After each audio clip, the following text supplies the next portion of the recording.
कही अनकही बातें, कही अनकही बातें, कही अनकही बातें। ऐसा क्यों, ऐसा क्यों, ऐसा क्यों नहीं।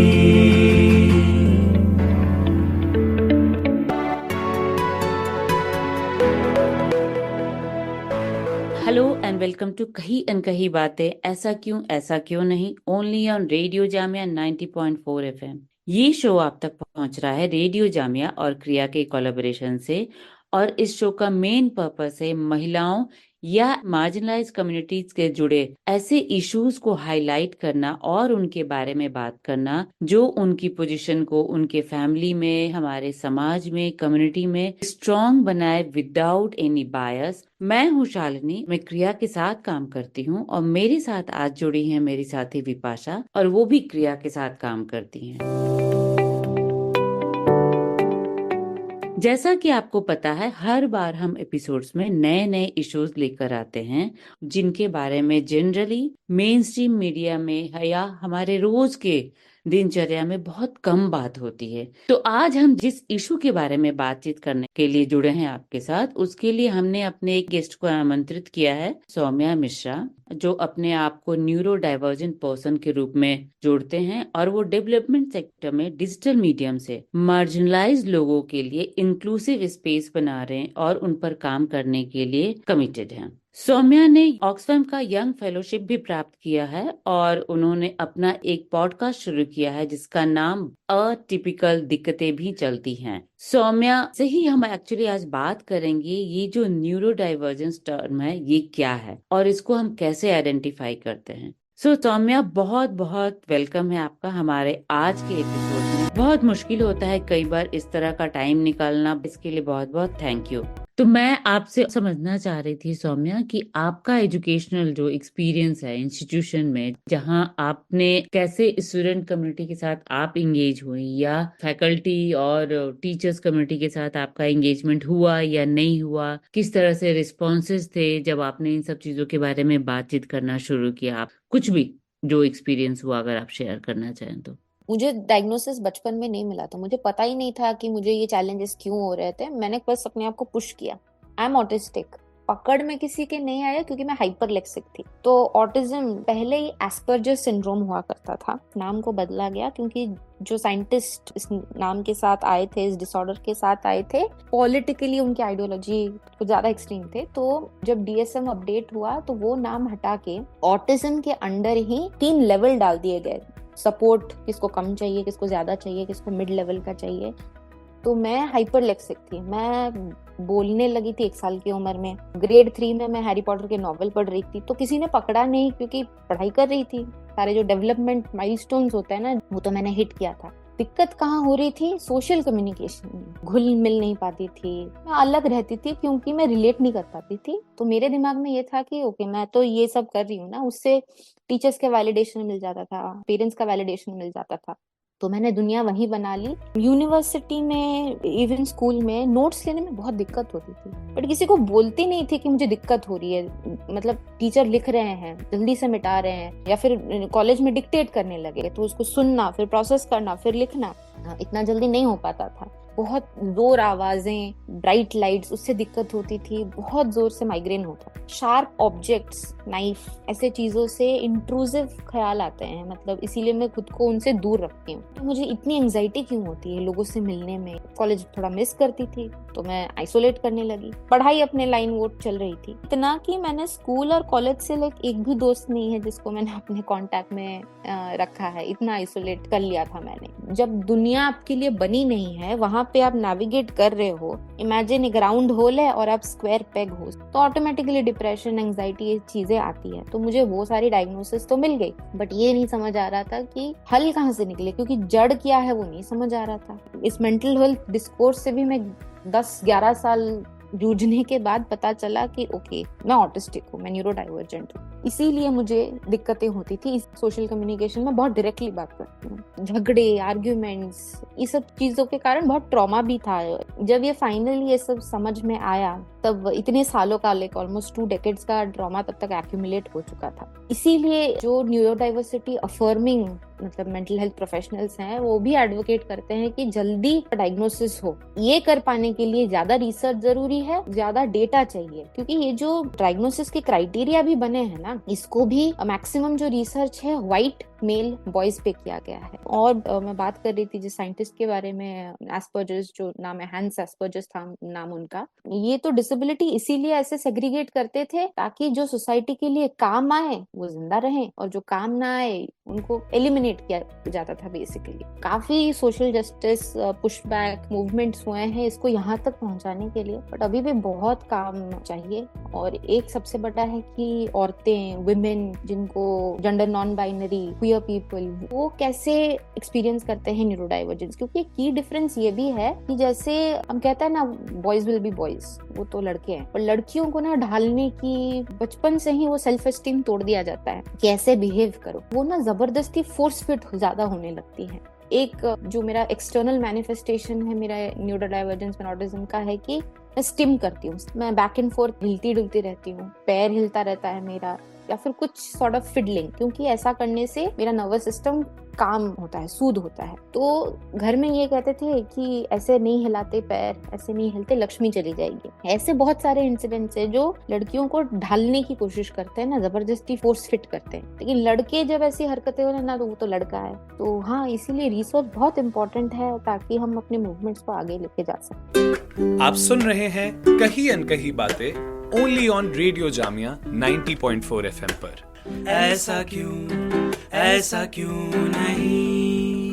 बहुत अच्छे से आप चीजों को एक्सप्लेन कर रही हैं सौम्या। एंड जब आप अपने एक्सपीरियंसेस के बारे में बात कर रही थी, तो आई वाज आल्सो थिंकिंग कि जनरली यूनिवर्सिटी में स्टूडेंट्स में आई डोंट नो कि कितने लोगों को इसके बारे में समझ है, पता है अभी तो कितनी समझ है, और उस समझ को हम कितना यूज कर पा रहे हैं। मुझे ये भी लग रहा था कि चलो ठीक है, अभी हम आपके बारे में बात कर रहे हैं, आप अच्छे से एक्सप्लेन कर रही हैं, पर अगर आपसे मैं पूछूं कि मेरे ऑडियंस जो हमारे यूनिवर्सिटी में स्टूडेंट्स है, फैकल्टी मेंबर्स हैं जो सुन रहे हैं, न्यूरो डाइवर्जेंट स्टूडेंट्स जो हैं वो किस तरह के चैलेंजेस फेस करते हैं या कर सकते हैं रेगुलर बेसिस पर, तो उसके बारे में आप क्या शेयर करेंगी? सेंसरी इश्यूज काफी लोगों को होती है, मुझे भी होती है। जैसे मैंने कहा, ब्राइट लाइट्स, लाउड नॉइजेस, क्योंकि प्रोसेसिंग डिफरेंसेस होता है ना, cognitive processing, neurological processing differences होते हैं। इंक्लूसिव एनवायरनमेंट बनाने के लिए कुछ अकोमोडेशंस हो सकते हैं, जैसे quite spaces, sensory friendly classrooms. Resources का भी मुझे समझ आता है कि दिक्कत होती है।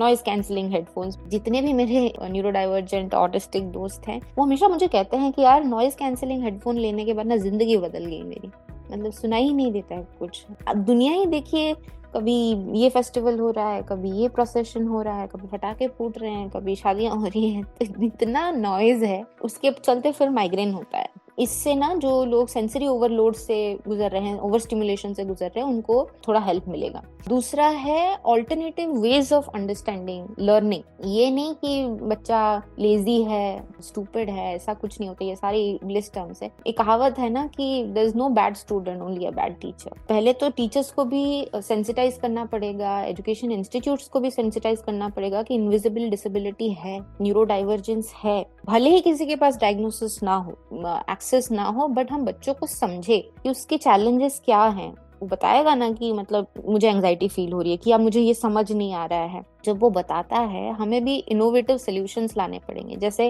मेरी दोस्त ने बताया था मुझे पॉडकास्ट के एपिसोड में कि स्क्राइब्स लिखने के लिए एग्जाम के समय वो हेल्पफुल हो सकता है लर्निंग डिसेबिलिटी जिनको है, जिन स्टूडेंट्स को। एक और हो सकता है डिजिटल, अगर हम नोट्स ले सकें, टाइप कर सके, तो उसमें उनको आसानी होती है, क्योंकि वो सेंटेंसेस को मूव कर सकती हैं, अपने लिखे हुए चीजों को एडिट कर सकती हैं, जो कि उनको हेल्प करता है। एक और दोस्त ने मुझे बताया था कि कुछ विजुअल लर्नर्स होते हैं, मिरर के सामने खड़े होके बोल के वो सीखते हैं। तो ये सब चीजें उन्होंने खुद को सिखाया, क्योंकि स्कूल नहीं मदद कर पा रहा था, टीचर्स नहीं मदद कर पा रहे थे, पेरेंट्स नहीं कर पा रहे। और इसीलिए ना बड़े होके जब वो कोशिश भी करते हैं डायग्नोसिस लेने की, एक तो वो डायग्नोसिस वाले टेस्ट जो है बच्चों के लिए बने हुए हैं, और जब खुद को सिखाने के बाद वहां पे जाओ ना, तो ऑलरेडी बहुत सी चीजें मतलब बूझते हुए सीख जाते हो। तो वो टेस्ट उन चीजों को पकड़ नहीं पाते हैं। इसीलिए alternative forms of communication, imparting education, notes देना स्टूडेंट्स को, जो स्टूडेंट्स स्ट्रगल कर रहे हैं, आप पिछले साल के नोट्स कलेक्ट करके रख सकते हैं और उनको एक्सेसिबल बना सकते हैं। लाइक बिलोंग फील करना बहुत इंपॉर्टेंट है किसी भी जगह में, वो कॉलेज हो, स्कूल हो या फिर वर्क प्लेस हो, कहीं भी। तो हमारी दुनिया क्योंकि न्यूरोनॉर्मेटिव है ना, जहाँ पे ये जो मेजोरिटी है न्यूरोटिपिकल एबल बॉडीड, उन्हीं के लिए बनी हुई है सारी जो चीजें हैं। जब हम बात कर रहे थे, हमारा जो एक छोटा सा यूथ नेटवर्क है, उनके साथ हम कंसल्टेशंस कर रहे थे, जहाँ पे काफी क्वियर और न्यूरोडाइवर्जेंट लोग हैं जिनको इनविजिबल डिसेबिलिटीज हैं, तो उन्होंने बताया है कि कुछ चीजों में वो पार्ट ही नहीं ले पाते। जैसे फिजिकल एजुकेशन, उसको रीथिंक करना, क्योंकि जब डिसेबल्ड स्टूडेंट्स, चाहे वो विजिबल हो नॉन विजिबल हो, उनके लिए चैलेंजिंग होता है, बट जब पार्टिसिपेट नहीं कर पाते हैं, एक्सक्लूडेड फील करते हैं। तो फिजिकल एजुकेशन को भी कैसे मोर इंक्लूसिव बनाएं, एडेप्टिव स्पोर्ट्स कैसे लाएं, एक्टिविटीज कैसे लाएं, ताकि वाइड रेंज ऑफ एबिलिटीज को वो केटर कर सके। सिर्फ फिजिकल वेलबींग नहीं, mental wellbeing, sense of belongingness भी इम्प्रूव हो। कुछ ही दिन पहले मैं एक दोस्त से मिली थी एंड वो अपने कॉलेज की बात बोल रहे थे, जब उन्होंने एक ऑर्गेनाइज किया था स्पोर्ट्स मीट। एक ब्लाइंड स्टूडेंट थे और उन्होंने आके पूछा कि मेरे लिए क्या है, और उन्होंने माफी मांगी उनसे और बोला कि आप बताओ, आप गाइड करो, हम क्या करें। तो ये एक चीज है, जो प्रिविलेज है ना, लेयर्स में आता है, एंड प्रिविलेज के साथ रिसोर्सेस भी आते हैं। तो जो रिसोर्सेस के साथ बैठे हुए हैं, वो कंसल्ट करे बच्चों के साथ, क्योंकि सारी डिसेबिलिटी ना अलग होती है। इवन ऑटिज्म भी मैं जैसे एक्सपीरियंस करती हूँ, एक और इंसान कैसे एक्सपीरियंस करता है, वो काफी अलग होता है। तो एक ओपन डायलॉग के लिए फोकस ग्रुप डिस्कशंस हो, कुछ हो, बात करे, सुने, लोगों को एक्टिव लिसनिंग प्रमोट करे कि उनको क्या चाहिए, क्या मदद हो सकती है, ताकि उनकी जर्नी आसान हो। सुनना बहुत जरूरी है। कुछ और चीजें जैसे हेट्रोजेनियस लर्निंग एनवायरनमेंट भी हम बना सकते हैं स्टूडेंट कम्युनिटी के लिए, जो डाइवर्सिटी को सेलिब्रेट करे, culture of acceptance and understanding भी करे। क्योंकि जो क्वियर स्टूडेंट है या फिर जो डिसेबल्ड स्टूडेंट है, जो एक्सपीरियंस करते हैं एंजाइटी, डिप्रेशन कैंपस में, का टोल बहुत हैवी होता है। तो इसके लिए अवेयर जो हो counsellors, pro bono services provide करे यूनिवर्सिटीज में। एंड आई नो कुछ यूनिवर्सिटीज हैं जो टाई अप भी रखे हुए हैं और ये सर्विसेज भी प्रोवाइड करते हैं, which is a good advancement. और ये तो दिल्ली जैसे शहर में है। मैं तो जहाँ से आती हूँ भुवनेश्वर में, ऐसा तो मैंने कभी कुछ नहीं देखा है। वहां तो इस बारे में उतनी बात भी नहीं होती है। रीजनेबल अकोमोडेशंस जो है, किसी को ये फोर्स ना करे कि वो सर्टिफिकेट दिखाएं, डायग्नोसिस दिखाएं। ये सारी चीजें यूनिवर्सली अवेलेबल होनी चाहिए, ताकि जिसको चाहिए वो जाके उसको अवेल कर सके। हम ऐसे एक दुनिया को, सिस्टम को इमेजिन करें, वो एजुकेशन हो, जो भी हो, जो इंक्लूसिव हो, जो ओपन हो, ताकि डाइवर्सिटी प्रमोट हो सके और लोग इंक्लूडेड फील कर सके। तो ये कुछ चीजें हैं जो हम कर सकते हैं। बट हाँ, हमेशा सुने, जो है आपके कैंपस में, जहाँ पे भी, वर्क प्लेस हो, एजुकेशन सिस्टम जहाँ पे भी हो, सुने। वेरी इंफॉर्मेटिव, बहुत यूजफुल इंफॉर्मेशन आपने शेयर किया कि इंस्टीट्यूशनल लेवल पर क्या क्या किया जा सकता है, और जो भी हमारे फैकल्टी मेंबर्स हैं, एडमिनिस्ट्रेशन है, वो क्या स्टेप्स ले सकते हैं इंक्लूसिव और डाइवर्स इन्वायरमेंट क्रिएट करने के लिए with in educational spaces, institutions. अगर मेरे लिसनर्स ये भी जानना चाहे कि हमारे अगर बहुत सारे फ्रेंड्स हैं जो न्यूरो डाइवर्जेंट हैं, और अगर इंडिविजुअल लेवल पर किसी को सपोर्ट करना चाहो या उनके लिए इंक्लूसिव इन्वायरमेंट क्रिएट करने की कोशिश करूं, तो मुझे किन चीजों पर ध्यान रखना चाहिए, और हमारे सारे लिसनर्स को कि हम इंडिविजुअल लेवल पर क्या कर सकते हैं और कैसे कर सकते हैं? सबसे पहला तो, अगर आपके दोस्त हैं, इफ कोई लव्ड वन है, फैमिली कोई भी है, आप उनसे बस ये पूछिए, वो क्या चीज है जो मैं कर सकता हूँ, कर सकती हूँ, जिससे आपको मदद हो, जिससे मैं आपको ज्यादा सपोर्ट कर सकूं। ये सिंपल सा सवाल है, जहाँ से वो खुद ही बताएंगे आपको जो उनकी मदद करेगा, ताकि उनकी रोजमर्रा की जिंदगी और आसान हो सके। जिनको इन चीजों के बारे में इतना आइडिया नहीं है, एटिपिकल दिक्कतें, जो मेरा पॉडकास्ट है, इसको बनाने का रीजन भी यही था कि हम ये क्रॉनिकल करें ये स्टोरीज को। तो ये एक आर्काइवल मटेरियल है इन अ वे, इनको कलेक्ट किया जा सकता है, फिर इनके ऊपर रिसर्च की जा सकती है। तो ऐसे क्रिएटर्स से एंगेज करें, पढ़ें इसके बारे में, और आप सॉलिडेरिटी बिल्ड कर सकते, उनके साथ खड़े रहें। ये सब करके उनको आप ये भी एहसास दिला सकते हैं कि आप अकेले नहीं हैं। सिंपैथी बहुत मिलता है, बट एम्पैथी बिल्ड करें।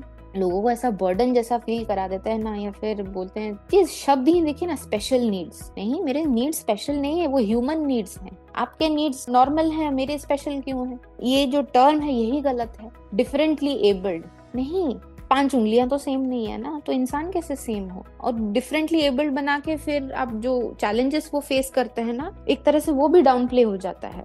प्यार बिल्ड करे यार। या बिल्कुल, सिर्फ रिसोर्सेज ही सब कुछ नहीं होता, इंटेंशन भी बहुत जरूरी होता है। और अगर इंटेंशन होता है तो कई तरीके से हम रास्ते निकाल भी लेते हैं, और रिसोर्सेज हो तो और बहुत अच्छा। आपने अपनी बातचीत में अपने पॉडकास्ट के बारे में बताया, तो मैं एक लास्ट क्वेश्चन एक्चुअली सौम्या आपसे जानना चाह रही थी। थोड़ा आप अपने एटिपिकल दिक्कतें के बारे में, जो पॉडकास्ट आपने शुरू किया उसके बारे में थोड़ा और इन्फॉर्मेशन दें, और अगर हमारे लिसनर्स कुछ उससे जुड़ना चाहते हैं, उसको सुनना चाहते हैं, तो वो उसको कैसे एक्सेस कर सकते हैं? जी बिल्कुल शालिनी, ये जो पॉडकास्ट है इस पर काम आइडिएशन तो लास्ट ईयर से शुरू किया था, वो लॉन्च किया था पिछले साल फरवरी में। जैसे मैंने कहा कि जो एक्सपीरियंसेस है ना, न्यूरो डाइवर्जेंट डिसेबल्ड एक्सपीरियंसेस हैं, इनके लिए ज्यादा प्लेटफॉर्म्स नहीं है, मेन स्ट्रीम में ये नहीं आ पाते हैं। तो इसीलिए I wanted to build this podcast ताकि मैं स्टोरीज को आर्काइव कर सकूं, जहाँ पे queer disabled neurodivergent young लोग आते हैं और शेयर करते हैं अपने बारे में, अपने चैलेंजेस, अपने रिकमेंडेशंस, अपने इनसाइट्स। और इसके ऊपर तो कम्युनिटी के एक मेंबर ने एक पॉडकास्ट एथनोग्राफी भी किया है, ताकि वो एक रिसर्च पेपर डेवलप कर सके, ताकि ज्यादा एडवोकेसी हो सके। तो इसका नाम है एटिपिकल दिक्कतें। ये आपको मोस्ट पॉडकास्ट प्लेटफॉर्म्स में मिल जाएगा। हमारा इंस्टाग्राम पेज भी है, आप अगर सर्च करें एटिपिकल दिक्कतें। फिलहाल मेरे हिसाब से अभी 9 एपिसोड्स हैं ऑनलाइन, जिनमें इंटरसेक्शनल बैकग्राउंड से आए हैं, queer disabled neurodivergent young people, वो रिलीजन हो, ज्योग्राफिकल लोकेशन हो, डिफरेंट टॉपिक्स पे हमने बात की हुई है। सुने, I hope it brings some sense of solidarity. और अगर आप नहीं भी हैं कम्युनिटी से, जरूर सुने, ताकि आप समझ सके कि क्या चैलेंजेस हैं, because it's really important to build cross movement solidarities. Thank you so much Saumya, इसलिए भी कि इन्फॉर्मेशन जो आपने शेयर की है वो practically actually all of us can understand and use. And atypical दिक्कतें बहुत एक तो नाम आपका बहुत इंटरेस्टिंग है, एंड आई एम श्योर हम सब ने जो आपकी बातचीत सुनी है उससे जरूर हम जुड़ना चाहेंगे। So thank you once again हमारे साथ इस इशू पे बात करने के लिए। मुझे उम्मीद है कि इस एपिसोड से हमारे जो भी लिसनर्स हैं उनकी अंडरस्टैंडिंग बहुत बढ़ी होगी, और जानकारी समझ के साथ साथ उनके अंदर और क्यूरियोसिटी भी जगी होगी कि हम इस पर और ज्यादा जानकारी और इन्फॉर्मेशन कैसे हासिल करें।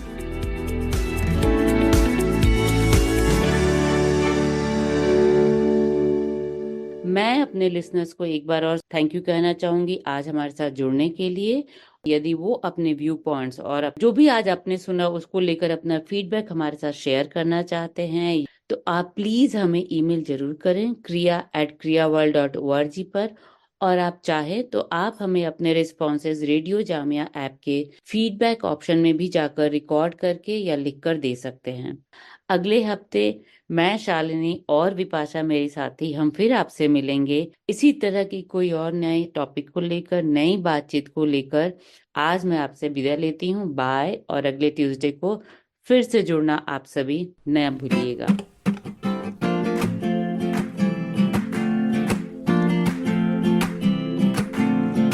कही अनकही बातें, कही अनकही बातें, कही अनकही बातें। ऐसा क्यों, ऐसा क्यों, ऐसा क्यों नहीं?